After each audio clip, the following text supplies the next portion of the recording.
Jeez, ang ganda ng view dito. Oh, tingnan nyo naman. Ito ay isang patunay na flat talaga yung earth. Diba? Ayan o. Jeez, ang ganda. Kahit mainit, ayos na ayos tingnan, no? Parang ano siya, parang nasa Pilipinas lang din. Diba? Ganda, oh. Meron ding ano dito.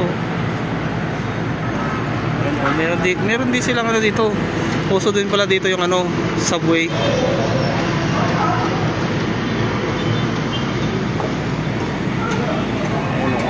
Matraffic din sa lugar nila eh.